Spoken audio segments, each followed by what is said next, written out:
I'm going to show you some things that I consider safety things that I've trained my horse, or I'm in the process of training my horse to do.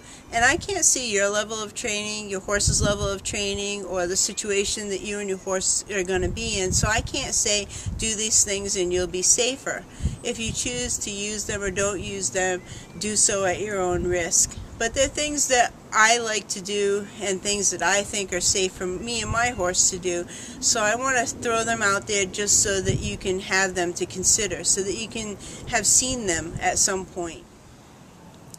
I'm going to share with you one option that I use when I'm out on the trails and my horse gets spooky about something. It doesn't really matter whether it's something that the horse perceives as being spooky that I can't tell what it is, or it's actually something that I can see and understand the reason why the horse is spooky. If my horse gets spooky about something and it's safe to do so, I'll back him away from it rather than turn him around and walk him away from it. And think about yourself. Say you're out on a street late at night and the street's not familiar to you, and someone starts walking towards you quite slowly with a gun or a knife in their hand. You're going to want to watch them and keep an eye on what they're doing. If you turn your back from them, it's going to be to run. It's going to be to hightail it out of there. And the horse is the same thing. When you turn the horse around and its back is towards the spooky object, it's going to hightail it just as fast as you would if you were turning your back on the person with the gun or the knife. So to keep the horse calm, it's sometimes easier and best to back the horse away from it and let the horse keep an eye on the object. Sometimes the horse will actually tip itself to the side and back up almost like on an angle, because it's taking its favorite eye to watch the object.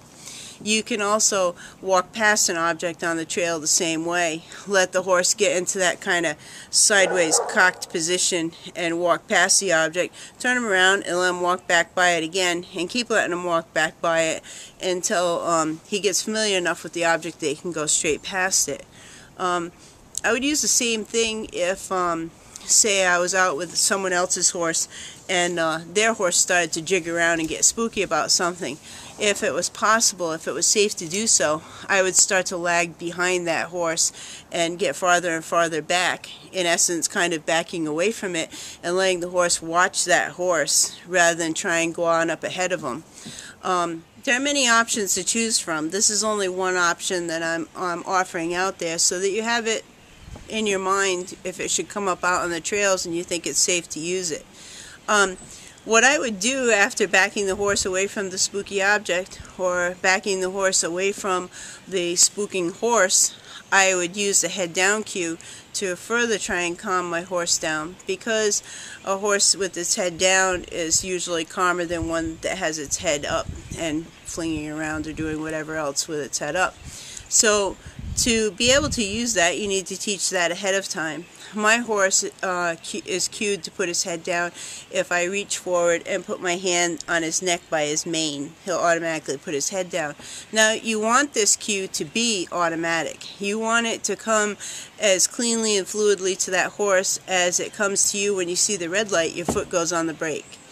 When you were a kid and you were first learning to drive, it took seconds of thought between seeing the red light and putting your foot on the brake. Now when you see the red light, your foot just automatically goes there. There aren't those seconds of thought. And that's what you want with the horse. You want him to have done the cue so many times that there aren't those seconds of thought. It's in those seconds of thought that you get the hesitation, and then the horse might think to do something else. But if you practice this so many times that it becomes automatic, it's more likely that the horse is going to put his head down than to have those few seconds to think of doing something else.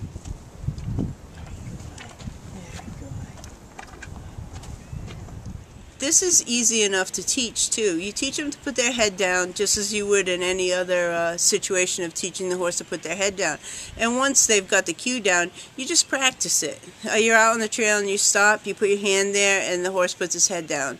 You stop again, you put your hand there, he puts his head down. You're out doing schoolwork with him in the paddock or out in the yard, or you're leading him around eating grass, wherever you are, just occasionally put your hand there and he puts his head down. And you just continue to practice. practice it until that comes an automatic response to the horse, and then you have that to use if you need it in an emergency situation. I'd like to toss a couple safety things out there that I teach to my horse. You might want to consider teaching them to your horse so that you have them in case you ever need them in an emergency. One of them is spook in place. Spook in place is a very common thing to teach a horse. Another one is head down to remove the spooky. I've taught my horse that if there's a spooky object or if the horse feels overwhelmed, he puts his head down and I'll take the spooky object away, or I'll remove the stimulus that's making him feel overwhelmed.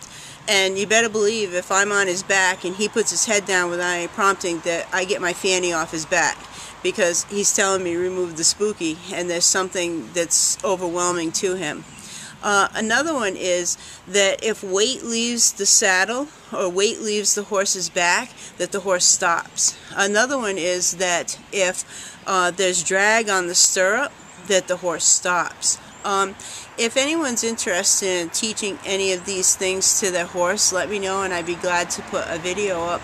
I don't really have time today to show these things, but someone was interested in hearing about these different things, so I thought I'd put a quick video up. So if you want to learn how to do them, just let me know. Many trainers tell you to sack your horse out. They tell you to sack your horse out with a bag and a stick, with a tarp, any number of things. But one thing that I don't see many trainers tell you to do, in fact I've never seen a trainer say it, is to sack the horse out for the element of surprise. And I like to do this with a horse because you can condition a horse to not react to a bag, a tarp, any number of items, but that doesn't mean necessarily that it can't be surprised by a different item. So you want to surprise the horse, not just sack the horse out.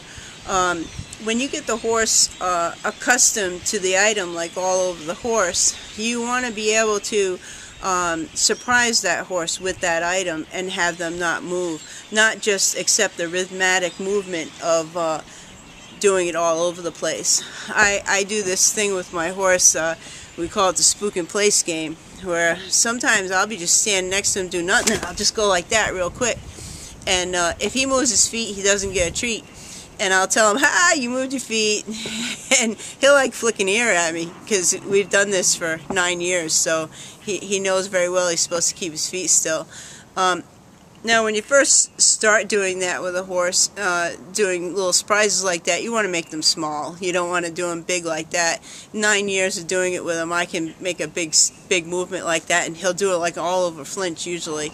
But if you're going to first start doing that with a horse, you want to be like doing something else. You want to first have sacked them out very well. You want them to be able to do everything that I show you in the tarp video, and you want to have that all down so that you can do all of that very calmly before you try any of this. But you want to be able to be doing other things and then just twitch and do, like, shake the bag over here or pull a bag out of your pocket unexpectedly.